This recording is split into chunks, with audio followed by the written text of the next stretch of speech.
Muy buenas a todos y bienvenidos a mi canal. Bienvenidos al análisis de los 3 primeros capítulos de la cuarta temporada de Handmaid's Tale o del Cuento de la Criada. 3 capítulos que me han dejado emocionalmente devastado y que me han hecho sentir básicamente de todo. Creo que este inicio pone el listón de la cuarta temporada bastante arriba y sinceramente me ha conseguido engañar, cosa que no esperaba. Ahora profundizaré un poquito en qué y por qué. El nivel de la serie, a nivel técnico, a nivel actoral, a nivel de todos los aspectos que son la producción, sigue siendo espectacular. La fotografía, la composición de las imágenes, el uso del color, nuestra querida Elisabeth Moss, todo sigue a un nivel espectacular que sitúa a esta serie sinceramente entre las mejores del panorama actual, y tengo las expectativas realmente muy altas con respecto a lo que puede pasar a nivel de historia en esta cuarta etapa o cuarta temporada de Handmaid's Tale. Sin alargarme más, ya sabéis, dejad un like, suscribíos, voy a hacer un análisis semanal de los capítulos que faltan de toda la temporada, que va a salir uno por semana, así que quedaos por aquí, dad a la campanita y todo ese rollo, y vamos ya con la review.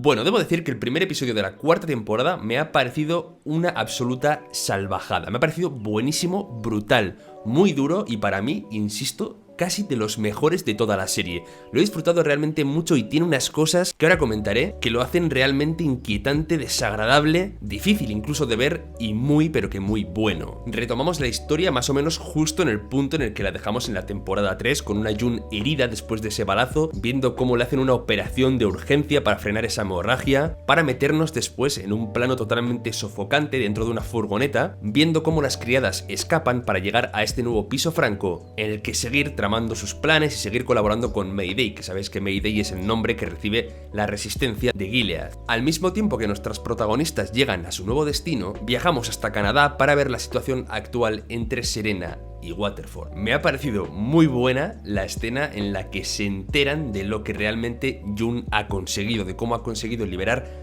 a tantos niños y niñas y cómo les cambia, ¿no?, la cara a cada uno cuando se enteran de la magnitud de la hazaña de June. Y bueno, también cuando se enteran de que efectivamente ha sido ella quien la ha realizado. Y quizá lo más importante de la escena, que se plantean cuáles pueden ser las consecuencias de este acto. Se habla incluso de una guerra entre Canadá y Estados Unidos. Así que ya veremos, porque la semilla de esta trama no se nos ha plantado solo en esta escena, sino que es algo que se viene repitiendo, una especie de invasión. Sería bastante duro de ver, así que a ver hasta dónde llega esta posible trama. Después tenemos una pequeña comparecencia de tía Lidia ante todos estos hombres, ¿no?, que representan un poco el estado o la república de Gilead, y hay aquí una especie de tira y afloja muy interesante en la escena en la cual los hombres culpan a tía Lidia por lo que ha hecho June, ¿no?, por haberse escapado y por haber hecho todo lo que ha hecho junto a las criadas que supuestamente eran su responsabilidad, pero a la vez tía Lidia también les dice que cómo es posible que lleven 19 días escapadas huyendo de sus soldados, con lo cual es un tira y afloja muy guay. Sinceramente, el personaje de tía Lidia me tiene bastante descolocado, ¿no?, porque hay una frase que escuchamos esta misma temporada diciendo que Gilead saca lo peor de cada uno, pero es curioso ver cómo tía Lidia parece que de alguna forma ama a sus niñas, tal y como las llama ella, las criadas, pero a la vez dentro de ese amor, entendido de una forma extraña por ella, pues asume que les hagan de todo. O sea, no sé, es un personaje que me intriga porque cuando, por ejemplo, más adelante June le habla a ella de cómo ha fallado a las criadas, ¿no?, la vemos cómo se rompe por dentro, cómo realmente sí que le afecta. Entonces, ya os digo que es un personaje súper raro de entender, pero que me despierta mucha intriga y que me resulta muy interesante de ver, así que tía Lidia siga teniendo tiempo en pantalla, porque la actriz es una maravilla, me encanta. Bueno, me he ido un poquito por las ramas en esta parte, pero en el primer capítulo sigue lo que es la recuperación de June y también la presentación de un nuevo personaje, como es la señora Kiss, una joven que la serie nos presenta como un personaje impulsivo, impaciente, impertinente quizá también, e incluso violento, ¿no?, que no entendemos por qué una niña puede estar cargada, porque al final es una niña de 14 años, de tanto odio, pero rápidamente descubrimos cuál es su historia, cómo ha sido violada por un montón de hombres a petición de su marido para que se quedara embarazada. La serie se las arregla para contarnos historias brutales y dolorosísimas que sinceramente te remueven, no te hacen sentir muy mal, porque sabes que este tipo de realidades de alguna u otra forma pueden seguir existiendo a día de hoy. No sé, a veces la serie es difícil de ver, pero creo que es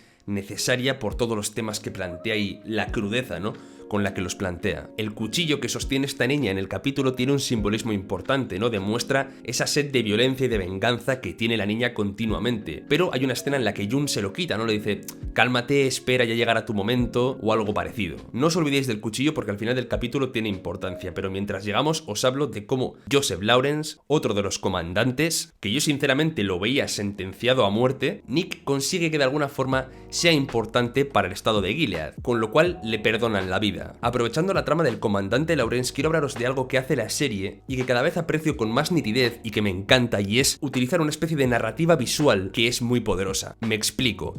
Hay un momento en el que el comandante Lawrence se enfrenta a una silla vacía, cuando lo están llevando a lo que pensamos que es su sentencia de muerte. Pensamos que en esa silla va a morir, pero de pronto llega Nick, cuenta todo esto y vemos que el comandante Lawrence vuelve a tener poder, y de pronto esa silla que parecía el lugar en el que estaba sentenciado a morir es una silla en la que le van a afeitar, y sentimos el cambio de actitud del personaje. Esta narrativa con respecto a los espacios, con respecto a cómo la cámara nos cuenta las cosas, la hace muy bien esta serie. Y bueno, terminamos el capítulo con un guardia que aparece colándose en la finca del señor Kiss, del comandante Kiss, y que la joven Esther, la señora Kiss, lo identifica como uno de los que la violó. Vale, pues el final del capítulo es un momento crudísimo y durísimo en el cual Jun le devuelve a Esther ese cuchillo que le había arrebatado, ¿no? Recordamos que el cuchillo simbolizaba esas ganas de violencia, ¿no? Y de volverse contra el mundo, y le da como el permiso de cobrarse de alguna forma su venganza. Es algo durísimo en una niña tan joven, que además es alguien que ha perdido totalmente su inocencia por el calvario que ha vivido. No sé ni siquiera cómo catalogar esta acción. No soy una persona que en principio esté a favor de lo que es el ojo por ojo y este tipo de venganzas, pero veo unas espirales de violencia y de sufrimiento tan grandes en la serie que me siento incapaz de juzgar a Jun o a la niña por llevar a cabo este tipo de actos. No es que lo sienta justificado, es que simplemente siento que la serie pone a los personajes en situaciones que son totalmente límite. Contadme, quiero escucharos cómo habéis vivido este momento vosotros en la serie y si os ha afectado, os ha parecido tan duro como a mí. No solo por la historia de ella, sino por ver a la pequeña Esther llena de sangre en una realidad en la que la violencia parece, tal y como dice Jun luego más adelante en algún capítulo, el único idioma o lo único que funciona en Gilead. Bueno, pues después de este capítulo, que me ha parecido, ya os digo, muy pero que muy bueno, llegaba un capítulo un poquito más relajado como es el segundo. Digo un poquito más relajado a nivel de intensidad dentro del capítulo, porque lo que son cosas serias siguen pasando. Los guardias llegan preguntando por el guardia desaparecido a la casa del comandante Kiss, con lo cual ya entendemos que Jun y sus amigas no están a salvo allí. En este capítulo Serena también tiene una especie de monólogo, una especie de diálogo en la cual habla de cómo ella, bueno, realmente no había sido maltratada por el comandante Waterford, de cómo el comandante Waterford antes de Gilead no era así, y claramente la serie nos está mostrando este tipo de actitudes que muchas veces por apegos o dependencias emocionales intentan justificar, ¿no?, a los agresores. De hecho, Serena luego después tiene una escena con él intentando convencerlo de que no la denuncie, ¿no?, para que ella pueda quedarse con Nicole o al menos poder verla, pero Waterford ya le dice que no la va a hacer feliz de ninguna de las formas y que esa traición que ha vivido o esa traición que ha sentido no la va a perdonar. La trama de Serena en este capítulo termina enterándonos de que está embarazada, y de esto no sabemos nada después ya en el tercer capítulo, con lo cual a ver cómo cambia este embarazo su forma de pensar o su apego con respecto a Nicole, ¿no? Quizá ella de pronto ya quiere vivir su vida con una niña que sí que va a ser de ella y se olvida un poco de la hija de Jun. También llama bastante la atención ver en contraposición a las escenas de Gilead, ¿no?, ese vestuario antiguo que recuerda un poco a otra época, cuando vemos las escenas de Canadá y cómo viven en una normalidad absoluta. Pero aquí sí que es cierto que parece que se les está atragantando un poquito, tanto a Moira como a Luke,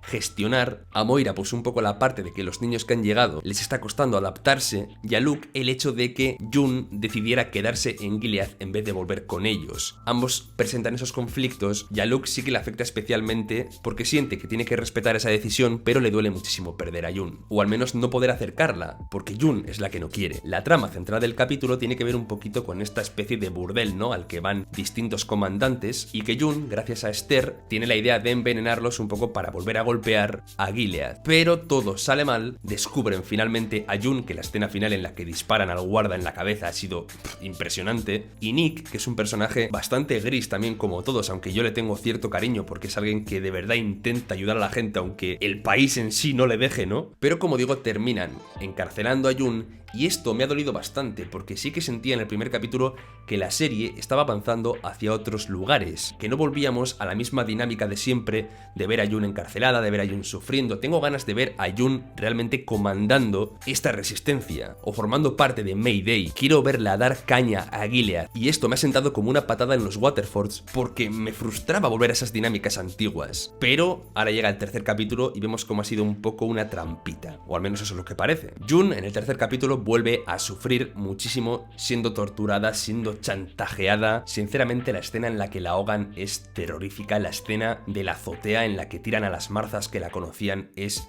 que es una burrada, y es que sinceramente sientes ya una especie de pena de decir cuánto más puede sufrir este personaje, ¿no? Cuánto más pueden hacer sangrar el personaje de Jun. De hecho, realmente lo único que hace romperse a Jun y decir dónde están sus amigas es cuando la amenazan con su hija Hana, que además cuando se encuentra Jun con Hana, pues Hana es que se asusta, ¿no?, de ver así a su madre, ¿no? Es que ni siquiera la reconoce, y eso es durísimo incluso también para el personaje de Jun. La cena esa que tiene Jun con Joseph justo antes de encontrarse con su hija también me ha gustado. Joseph es un personaje, como digo en el vídeo resumen que hice, que es un poco complejo, ¿no? Que es muy gris, pero que en el fondo sientes que realmente, al igual que Nick, quiere hacer el bien, no a su manera, o evitar más mal, quizás es la forma de decirlo. Pero al igual que Nick, tampoco puede hacer mucho más desde la posición en la que está, tal y como le dice, sigue siendo un preso de Gilead. Su vida depende de ser un buen comandante ahora mismo, y de cumplir con lo que la República quiere que haga. Y después viene la trampita final del episodio, este momento en el que nosotros ya pensamos, después de que detengan otra vez a las amigas de Jun, que me ha gustado ver cómo esperan de pie, ¿no?, en vez de asustadas a quienes vienen a detenerlas, después de un beso apasionado entre Jun y Nick, que parece que entre los dos sí que ha surgido amor en estas circunstancias. Esto deja un poco desplazado al personaje de Luke, ¿no?, en Canadá, pero también es normal porque Jun lleva muchísimo tiempo sin verlo. Y como digo, después de todo esto llega la trampa de esta nueva trama. Vemos vestida a Jun otra vez con la ropa de criada. Yo estaba pensando, no puede ser, volvemos a lo del principio. Por favor, la serie tiene que salir de esto, ¿no? Jun tiene que conseguir escapar de este puto bucle en el que está metida. Os juro que en ese instante en la furgoneta con todas las criadas otra vez mirándose entre ellas, estaba sufriendo porque no quería que la serie fuese en ese sentido, en esa dirección, y creo que nos estaba pasando un poquito a todos. Pero entonces llega este descuido fortuito, es decir, quizá un poco menos creíble de lo habitual de lo que es la serie, pero que me vale porque sirve para, espero ya, darle un giro total a la trama de la historia. El guarda sale un momento de la furgoneta, Jun se enfrenta a tía Lidia y todas las criadas que iban a ir a una especie de campo de concentración de criadas ya básicamente se escapan. Mucha atención a cómo la música está perfectamente coordinada con el sonido que hace el semáforo del tren y después con cómo el tren pasa por las vías. Han coordinado, como digo, la canción y los sonidos del tren y es impresionante a nivel de mezcla de sonido, pero el precio de esta huida es altísimo. Solo sobreviven Jun y Janine. El resto de criadas, incluido el personaje de Alma, que me encantaba, mueren bien por los disparos de este guardia o bien por este tren que las arrolla. ¡Fua!